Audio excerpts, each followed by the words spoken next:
Olá, no ar, mais um almoço da quarentena. Hoje, quinta-feira, feriado, Corpus Christi, mas tem trabalho. Eu não entendo nada desses feriados religiosos, então vou consultar a Mara Luque. Mara Luque, explica, por favor, o que é Corpus Christi, Mara?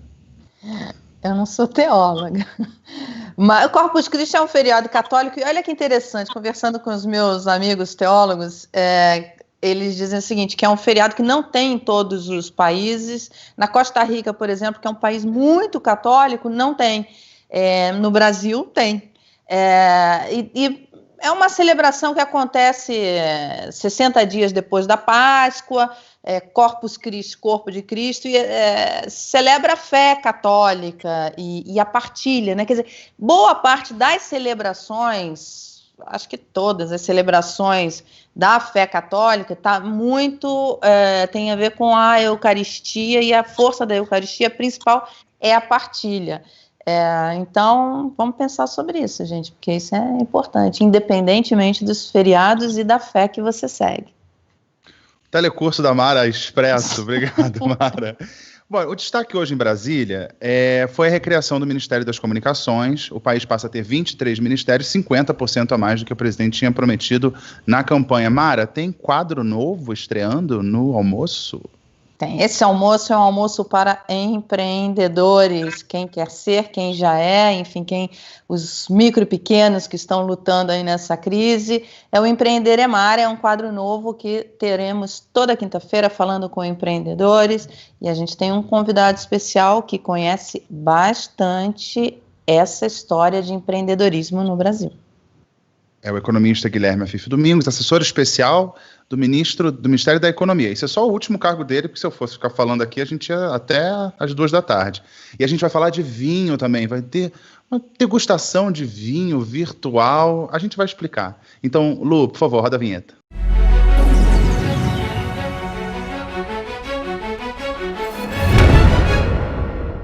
Bem, vou começar com a notícia do dia. O presidente Bolsonaro anunciou na noite de ontem, e está repercutindo muito hoje, a recriação do Ministério das Comunicações a partir do desmembramento do Ministério de Ciência e Tecnologia. No Twitter, você tem lá vários hashtags que estão entre as mais comentadas. Por exemplo, comunicações, referência ao nome da pasta. Silvio Santos, que é referência ao sogro do Fábio Faria, que é o novo ministro. Fábio Faria, que é o nome do deputado do PSD, o partido do Gilberto Kassab, e Centrão, PSD é um partido do Centrão, e a hashtag mais usada entre essas é Bolsonaro traidor. Pelo que eu li, é a interpretação de que o presidente não está cumprindo a promessa que ele tinha feito de 15 ministérios, e aí foi aumentando, já chegamos a 23, e ele está negociando com o Centrão, isso que está irritando as pessoas que eu dei uma olhada no Twitter que estão usando essa hashtag. Bem, eu vou chamar o nosso convidado, que é o Guilherme Afif Domingos. Bom dia, boa tarde já, boa tarde, assessor do Ministério da Economia. Assessor, ministro, presidente. Ex-deputado, assessor. Eu já chamei o Afif de presidente quando ele era presidente do Sebrae, ministro, secretário, deputado, enfim, pode escolher, né? E o assunto do senhor são as pequenas, médias empresas, e é uma preocupação principalmente nesse momento de pandemia. Então eu queria juntar as duas notícias. Essa indicação para o Ministério das Comunicações tem ali um intuito de, aparentemente, ter um apoio do Centrão, que é fundamental para a aprovação de projetos de todos os tipos no Congresso. E também projetos voltados para essa área.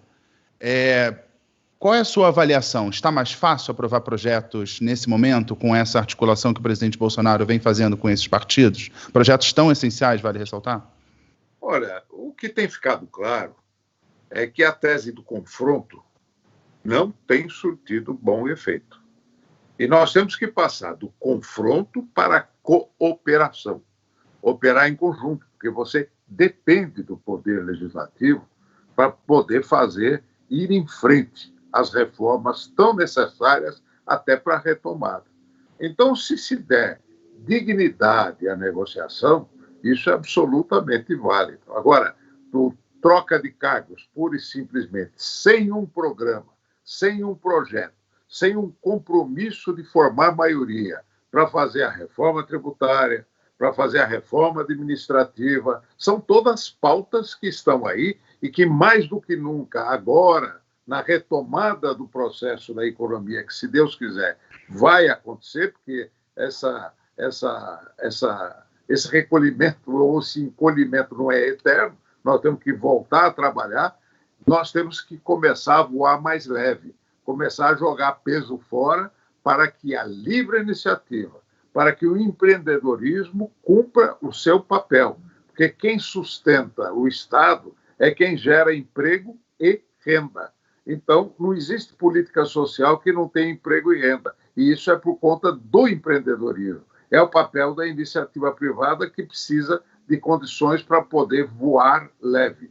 Seja bem-vinda a negociação, desde que ela tenha bons objetivos. Fifi, eu vou te chamar de presidente, porque você foi presidente do Sebrae antes de entrar, era o seu último cargo antes de entrar no governo Bolsonaro, se eu não me engano. E você é um nome muito ligado ao empreendedorismo, a micro, pequenas e médias empresas. Você fez, enfim, tem uma história longa nesse setor, em diversos postos, no legislativo, no executivo, enfim. Eu queria que você me dissesse como que você acha que se sentiu o micro, pequeno empresário, médio, quando viu aquela cena da reunião do ministério, do presidente com os ministros, em que o ministro Paulo Guedes, ele dá uma declaração em que ele diz que o setor de micro e pequenas não era relevante para ele, enfim, que ele estava ali olhando as grandes empresas. Como é que você acha que os micro e pequenos, e eu me coloco dentro dos pequenos empresários, porque o My News é um empreendimento feito por jornalistas independentes, enfim, e é uma pequena empresa. Como é que você acha que os micro e pequenos se sentiram quando ouviram isso do ministro Paulo Guedes? Eu acho que houve um problema muito sério de interpretação, porque o que vale são as atitudes, né? E as atitudes hoje, inclusive eu faço parte da criação do Pronamp. O Pronamp, eu levei a ideia para o Paulo Guedes, e aí nós fizemos o contato com o Congresso Nacional, o senador Jorginho Melo, que tinha um projeto, nós então moldamos esse projeto ao que nós queríamos, um total aval do Paulo, tá? Para poder dar garantia do Tesouro Nacional a empréstimos a micro e pequena empresa, porque o dinheiro não estava chegando. Porque aqui no Brasil, o sistema financeiro é muito concentrado demais e não opera com o pequeno. O pequeno nunca teve vez no sistema de crédito. O sistema de crédito no Brasil só se dava prata a quem tem ouro, quem tem garantias para dar. Aliás, emprestar dinheiro para quem não precisa. Porque para quem precisa é uma dificuldade você conseguir um empréstimo. E o grande problema era da garantia. Então, o ministro Paulo Guedes, nas suas atitudes, desmente totalmente aquilo que foi colocado, porque aquilo é pensado uma coisa que ele fala dos grandes. O que é dos grandes? Os grandes têm solução de mercado. Você pega as companhias aéreas. Se uma já está batendo as botas, tá certo? Não adianta você injetar dinheiro para ela tentar subir. É melhor você promover uma fusão, uma incorporação, para que elas possam, através de uma solução de mercado, elas que têm potencial de garantia, têm avais internacionais, elas têm condição de se resolver. O pequeno não tem condição de se resolver se ele não tiver crédito. E o crédito, para poder funcionar, tem que ter a garantia do Tesouro Nacional de praticamente 100%. Eu posso até discorrer um pouco sobre esse sistema, porque ele é fundamental, porque o pessoal está muito angustiado, está no desespero, está no limite. Qual é o papel das maquininhas nesse processo? Porque as maquininhas, antes eu entendi que elas entrariam nesse processo de levar crédito para os pequenos, principalmente os micro e pequenos empresários. Mas agora parece que elas ficaram de fora. Qual será o papel dessa? Porque esse é um novo player importante no mercado e, como você falou, essa concentração bancária ela é muito prejudicial, principalmente aos micro e pequenos. Olha, Mara, tem um detalhe que é o seguinte: tem o tempo de guerra e tem o tempo de paz. É na guerra que você tem experimentos que acabam sendo desenvolvidos para ser usado em tempos de paz. A maquininha é um instrumento para ser testado em tempo de guerra. Então, aquelas maquininhas que têm fintechs, por exemplo, que estão junto com o fintech, têm acesso, porque a fintech é regulamentada pelo Banco Central. Então, se a maquininha precisa de uma instituição financeira para que ela possa receber o aval do Tesouro Nacional naquela operação. Então, o que nós estamos fazendo? Aproximamos as maquininhas da Caixa Econômica Federal, porque ela é uma instituição que não está vinculada a nenhum cartão de crédito, porque o Banco do Brasil está vinculado a cartão de crédito, o Bradesco está vinculado, o Santander está vinculado, o Itaú está vinculado, mas tem um sem número de cartões de crédito que não estão vinculados. Eles são excepcionais para essa experiência, porque ele chega lá no pipoqueiro. O crédito não chega no pipoqueiro, mas a maquininha chega no pipoqueiro. Então, por que eu não faço um convênio da Caixa Econômica junto com a maquininha para poder fazer chegar o crédito do Pronamp para aquele pequenininho lá da ponta, independente do atendimento normal que se faz no banco, que é uma experiência nova que nós vamos fazer agora na implantação do Pronamp, que começou ontem. Então, por exemplo, instrumentos tipo o Mercado Livre tem o pré-pago, se não me engano, tem o PayPal, tem o PagSeguro, né? do UOL, enfim, essas instituições elas vão ter que se aproximar da Caixa e a Caixa vai repassar esses recursos? Como é que vai funcionar? Aí vai fazer o convênio, porque a Caixa é a instituição de crédito. A maquininha é o veículo para chegar até aquele cidadão. Então, veja, qual o interesse da maquininha? A maquininha tem o interesse de manter viva a sua rede. Porque se parte da sua rede morre, quando ela for retomar, vai ter que formar tudo de novo, né? Foi um trabalho de formação. Então, isso é um patrimônio que ela não quer perder.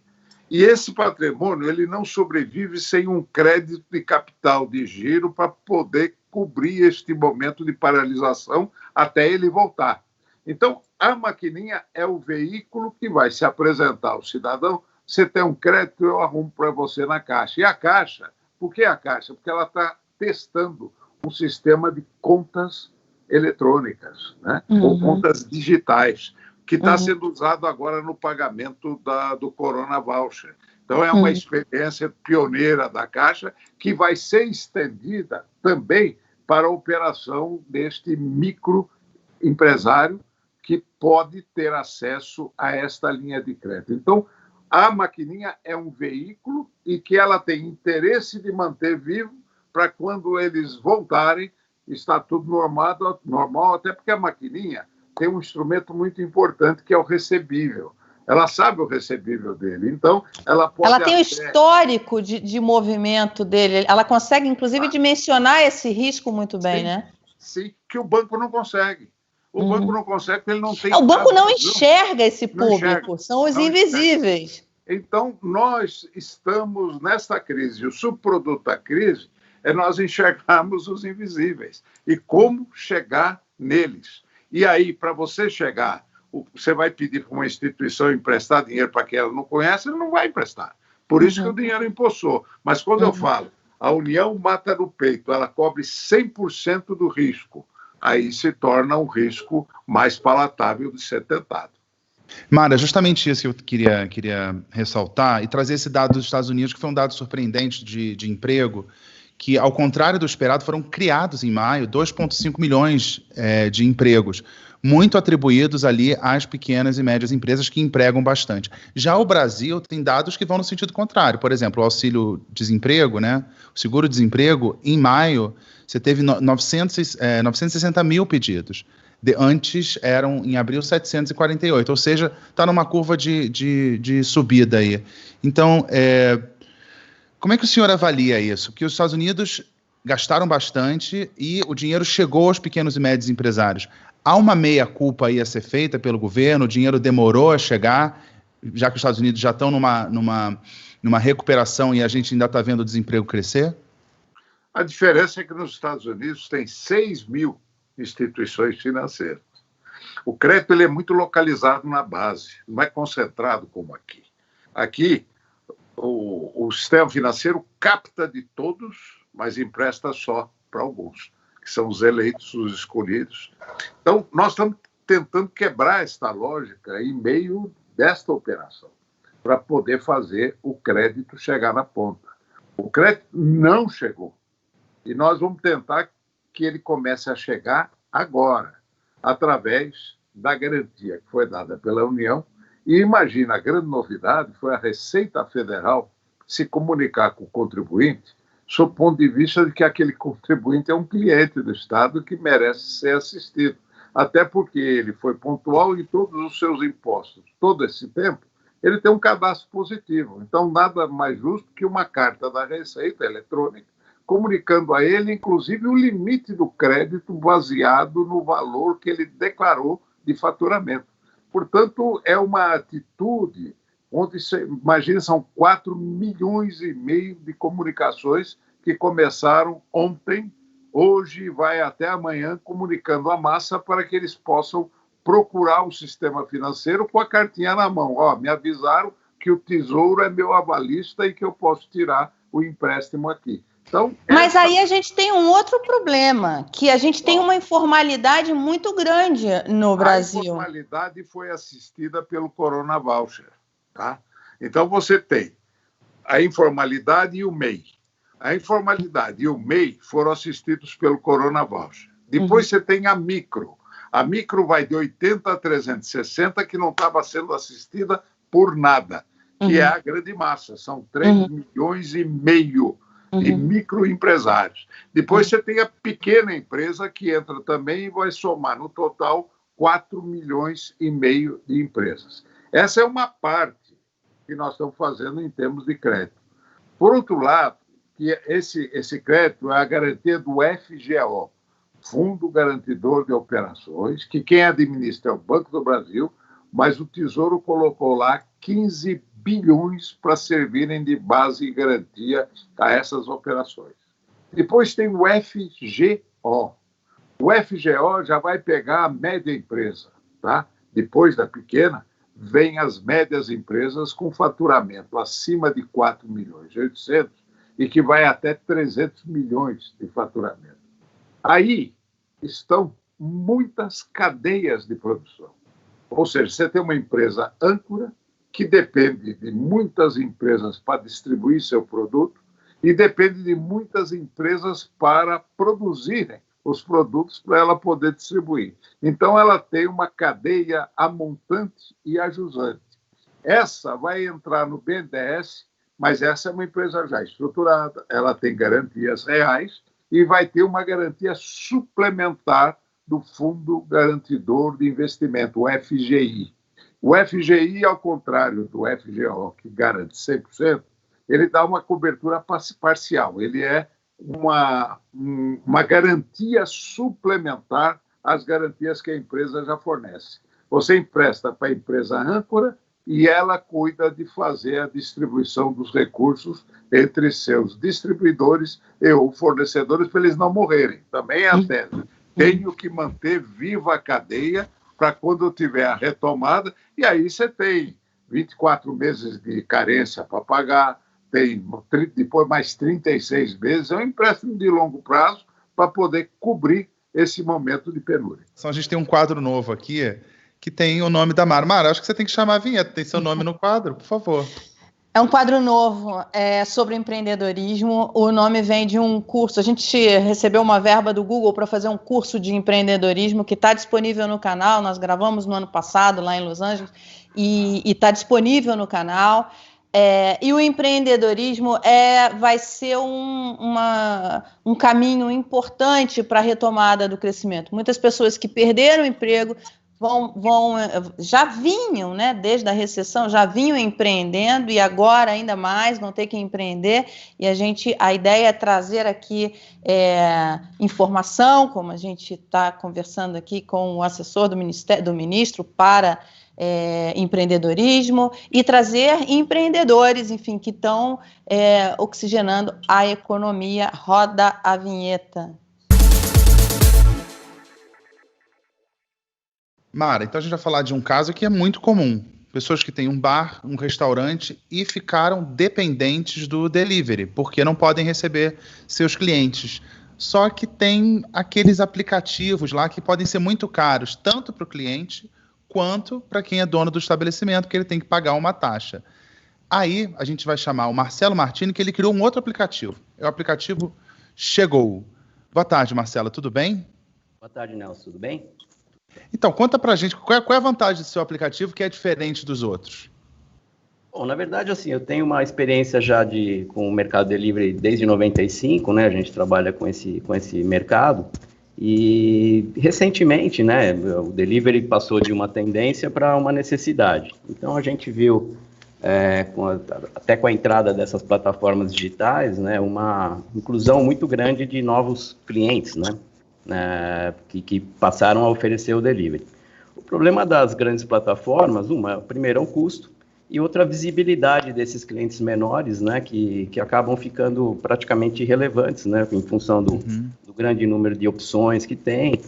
Então a gente veio trabalhando, de repente, numa ideia que já está virando até uma tendência, né, de pequenos comerciantes terem o seu próprio aplicativo. Então, a gente oferece uma alternativa tanto da formação do aplicativo, né, de o cliente ter um aplicativo com a própria marca, como a gente também oferece a logística integrada. Então, que a gente chama de um full service privado, né, que é o serviço hoje das plataformas digitais, que eles fazem desde a tomada de pedido à entrega final. Só que, como eu disse, né, os clientes menores acabam ficando um pouco irrelevantes, né, e acabam praticamente nem aparecendo nessas plataformas. Então, assim, a gente está oferecendo agora esse serviço, que a gente monta a plataforma e também a entrega. E a gente também trabalha somente a entrega, caso o cliente também já tenha a própria plataforma. E no bolso? Qual é a diferença que o dono do estabelecimento sente e o cliente? Na verdade, não existe uma porcentagem do pedido, né? O cliente paga uma mensalidade, que é bem menor do que se ele fosse pagar. Hoje, as plataformas digitais, elas cobram até 30% do valor total do pedido, né? Então, assim, é praticamente a margem, né, do comerciante. O que eles acabam fazendo aumenta o preço nessas plataformas, mas aí também cria uma condição ruim, porque com o preço alto também acaba não tendo uma demanda tão grande, né? Quer dizer, então, você achou um nicho de mercado ali para os menores, em que você, na verdade, se eu entendi, você está ajudando com que eles entrem para o mundo digital, criando o seu próprio aplicativo de delivery, é isso? Sim, porque assim, até pouco antes da pandemia, existia uma guerra muito grande entre as plataformas digitais, né? Então, assim, eles entram com uma promoção, então, assim, os clientes, os pequenos acabam não conseguindo, né, acompanhar. Então, assim, o que a gente recomenda, porque assim, eu trabalho também para grandes redes, né, a gente não trabalha só para pequenos também. Então, o que a gente recomenda é que a pessoa tenha as plataformas digitais, porque é um grande canal de você também trazer o pedido. Mas nada impede também que você migre uma parte desses clientes que vêm pela plataforma digital para um aplicativo próprio. É então, mais uma alternativa. É mais uma alternativa. Então, assim, o que eu estava falando, assim, existia muita questão de exclusividade. Esse setor de bares e restaurantes foi duramente afetado. Iniciativas como essa que a gente viu do Chegou e outras começam a aparecer. Enfim, o governo está olhando para esse setor porque tem fechado bares e restaurantes assim diariamente. O governo está olhando para esse setor? Eles não têm gordura, né? É do bolso para a boca. Né? Quer dizer, ele está vendendo o almoço para pagar o jantar. Né? Então, o capital de giro ele é fundamental como um remédio paliativo porque o que importa é a volta da atividade. E essa é a grande discussão no país entre pandemia e economia, né? E está começando a mostrar claramente que a economia mata também, e mata muito. Hoje você já tem as pessoas muito, muito desesperadas, né? E se você não tiver uma abertura bem coordenada, essa abertura vai acontecer de qualquer jeito descoordenada, e já está acontecendo. Já tem uma desobediência civil famélica, né? O que não é bom para ninguém, né? Porque, não. enfim, Por isso, nem para a economia, nem para a saúde. Isso daí. Por isso que este retardamento, essas regras, e tem muita regra burra, por exemplo, essa de abrir só 4 horas. Ué, você concentrou o movimento nessas 4 horas, meu Deus do céu. Você tinha que ter um espaço maior e recomendar que as pessoas, elas mesmas, administrassem o horário para evitar a aglomeração. Mas tem que abrir, vai ter que abrir rápido, não vai aguentar ficar muito tempo. Não vai.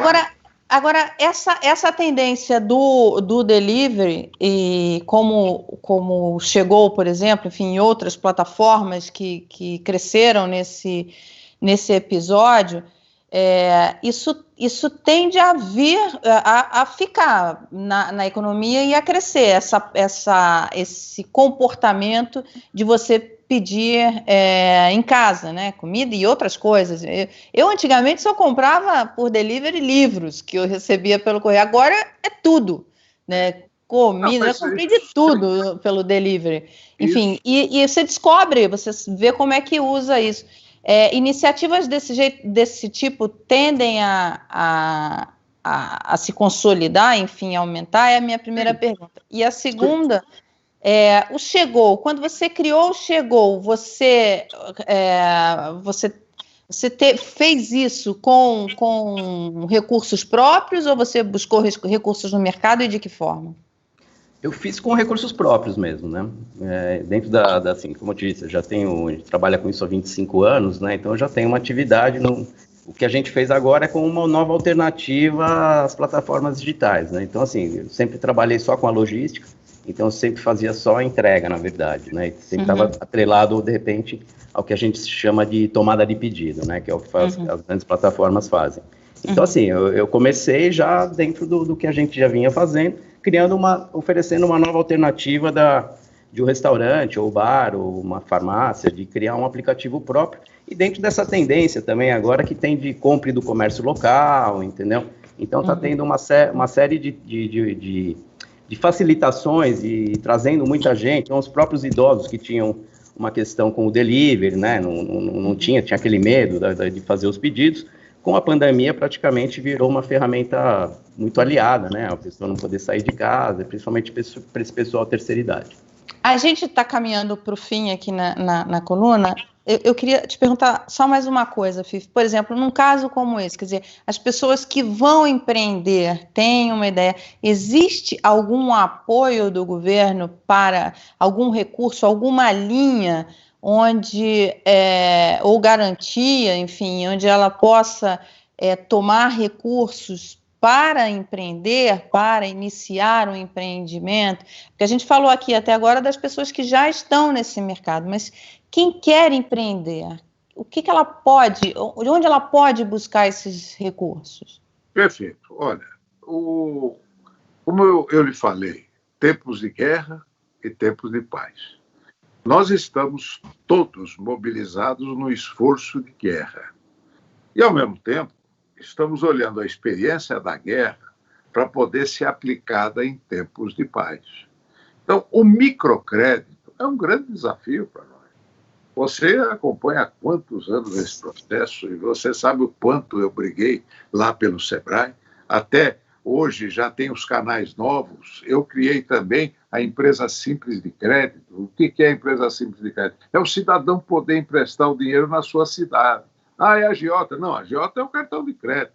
É o juros do cartão de crédito. Esse cara, ele conhece para quem ele vai emprestar. Então, esse empreendedorismo depende muito do aval da pessoa que conhece pessoa, não é informação. E é no município dele, é na base dele. Então, os vários mecanismos de crédito, eles vão acabar chegando na ponta, sim. mas nós temos que passar esse período da guerra para começarmos a trabalhar em tempo de paz. Eu estou lá no Ministério exatamente fazendo-os olhar pelos pequenos, porque normalmente a política pública de Ministério da Fazenda, de Ministério da Economia, sempre foi olhando a macroeconomia, e nós temos que ter um olhar para a microeconomia.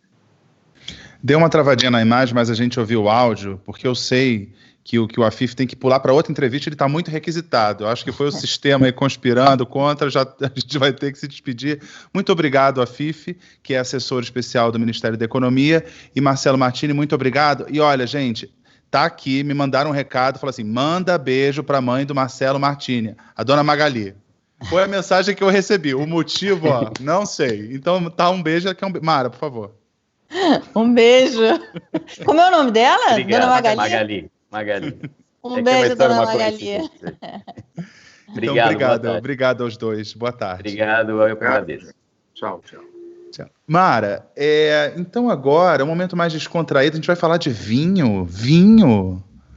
Os membros do Manaus, desde ontem, já podem comprar com descontos vinhos mendocinos, dada a parceria que nós fizemos com o Ariel Kogan, que tem a família Kogan que importa vinhos. Ariel é de Mendoza, então mendocino legítimo, raiz, e está trazendo, enfim, eles têm uma importadora que traz vinhos de pequenos produtores de Mendoza, e agora a gente está fazendo também um clube de degustação para os membros do My News. Então, os membros vão poder participar desse clube, podem comprar os vinhos com desconto, recebem em casa um determinado dia, a gente se encontra para degustar junto os vinhos e com várias outras, com sommelier, com o produtor, enfim, com gente que entende, né? Não sou só eu e o Tabet que não entendeu, a gente só entende beber, né? Não, porque tem até voo direto de São Paulo agora para Mendoza, mas fica meio caro, né? Fica meio caro, então você pode ter um gostinho de Mendoza sem sair de casa. E eu tinha uma vizinha minha que era descendente italiano e ela falava assim, bebo vinho desde criancinha, vinho não é álcool. Vinho não é álcool. É alimento, como diz Ariel, vinho é alimento. Então, Mara, a gente está aqui falando de orelhada, esse negócio de vinho. A gente é só assim, é leigo, né? É leigo, amador. Então vamos chamar a especialista, que é a Gabriela Monteleone, da Kogan Wines. Gabriela, explica pra gente esse esquema aí de degustação virtual. Nunca tinha ouvido falar nisso. Tudo bem com vocês? Tudo bom, Gabriela? Tudo muito bem. Bem, a gente já tinha algumas dinâmicas antes dessa história toda de quarentena. A gente já tinha algumas dinâmicas que aconteciam em ambiente virtual, mas sempre de uma forma muito discreta. E, obviamente, a gente montar esse projeto foi quase que algo intuitivo, né? Uma vez que a gente entrou em quarentena, não tinha como, os restaurantes fecharam, a grande venda de vinho, principalmente em São Paulo, nos grandes centros urbanos, acontece em estabelecimentos como restaurante e bar. Então, a gente se forçou a fazer esse projeto, que no fim das contas acabou fazendo muito sentido, porque ele acaba conectando o produtor, as pessoas que fazem o vinho, com uma pessoa que está apreciando o vinho, e eu, como sommelier, como uma pessoa que comunica esse universo, fazendo essa facilitação aí. Dá um spoiler pra gente, porque assim, eu já visitei Mendoza, e cada vinícola que você vai é uma história diferente, porque tem a história da família, tem a história da uva, tem o terroir, é uma viagem. Como é que vai ser isso aí? O que a gente vai aprender? A gente preparou um tema, porque a ideia do Tão Longe, Tão Perto desse projeto é sempre preparar temas que sejam um pouco atípicos e com vieses mais filosóficos acerca do vinho, e não só o vinho de um lugar. Então, a gente resolveu fazer como se fosse uma partida, um clássico Brasil e Argentina. Então, a gente vai colocar um produtor que é muito especial, que está ali em Mendoza, que é um craque de Malbec, que é o Juan Pablo Michelini, para conversar com o Luiz Henrique Zanini, que está aqui no Rio Grande do Sul, que faz um trabalho primoroso com variedades antigas que estão ali na Serra. Então, vai ser uma conversa bem bacana.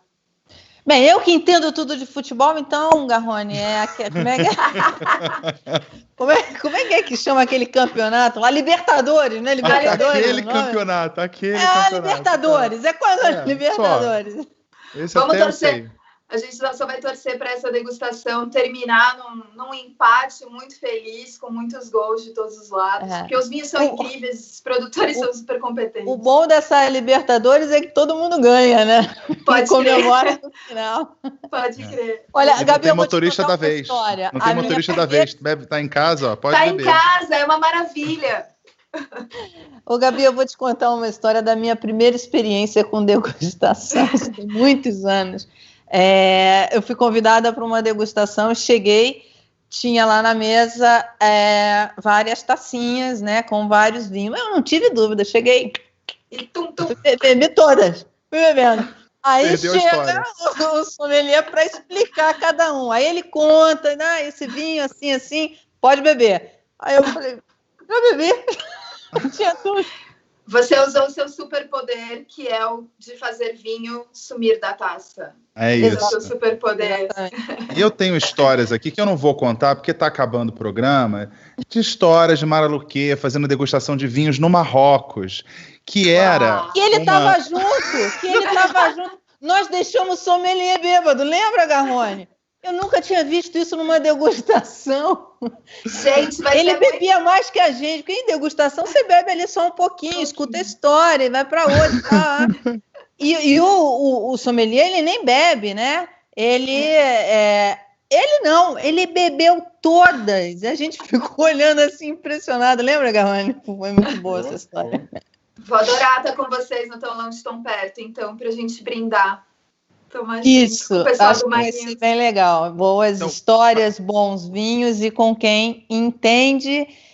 Para os membros do canal é só entrar na comunidade que vocês vão ver o convite, o link, enfim, os membros têm um super desconto aí que eles nos deram. Legal. Então, a comunidade aqui no YouTube, só para explicar, lá você vai no canal, comunidade no YouTube, aí os membros vão ver lá, vão ver o código, o cupom de desconto, só para membros. Só para membros. Eu sou membro. Essa ideia esse capítulo do Tão Longe Tão Perto foi criado exclusivamente para os membros do My News. Opa! Foi toda desenvolvida para vocês. Opa, público é exigente, hein? Público é exigente. Mas é um público bem divertido. Você vai gostar da nossa degustação também, Gabi. Você vai gostar. Que maravilha. Então, vamos encerrando, Mara? Vamos encerrando esse almoço? Eu estou aqui com um copo d'água só, por enquanto. Vamos encerrando esse almoço. Olha, a gente espera vocês na degustação, a gente espera vocês na comunidade, vocês que são membros. Se vocês tiverem outras ideias, nós estamos criando uma série de conteúdos e parcerias para os membros. Se você tiver alguma ideia, manda para a gente que a gente corre atrás para entregar para você. Sabe aquele restaurante Dom? Sabe aquele? Ela é consultora daquele restaurantezinho, sabe? Ela tá fazendo um trabalhinho lá. Então, assim... a Gabi é super requisitada e muito reconhecida nesse mercado. Então é isso, gente. Um beijo. Eu vejo vocês no Dinheiro na Conta às 18h40. Tchau. Tchau, obrigada, Gabi. Tchau, queridos. Até.